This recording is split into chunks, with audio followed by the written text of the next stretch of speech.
পাবনার বেড়ায় বিএনপির কর্মী সমাবেশ অনুষ্ঠিত হয়েছে।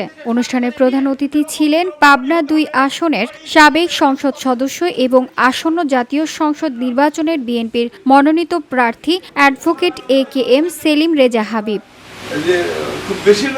কাজী আব্দুর রউফ মিন্টুর তত্ত্বাবধানে অনুষ্ঠিত সমাবেশে সভাপতিত্ব করেন KM মনসের হোসেন। এছাড়া উপস্থিত ছিলেন বেড়া উপজেলা বিএনপির সাধারণ সম্পাদক রইস উদ্দিন আহমেদ, যুগ্ম সাধারণ সম্পাদক হাজী মনিরুজ্জামান মন, সহসভাপতি শামসুর রহমান সমেজ, মীর শওকত হোসেন স্বপন, সাংগঠনিক সম্পাদক লুৎফর রহমান এবং বিএনপির নেতা আমজাদ ফকির ও নাসির উদ্দিন খান।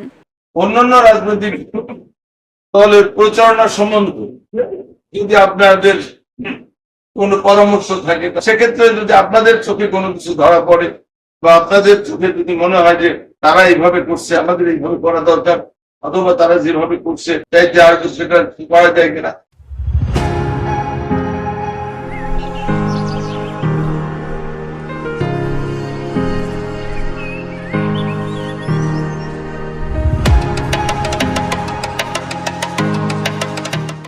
নগরবাড়ি ঘাটের TSC চাইনিজ রেস্টুরেন্ট পুরাতন ভাঙ্গারা ইউনিয়ন বিএনপির আয়োজনে সমাবেশ অনুষ্ঠিত হয়। VOD Bangla news desk.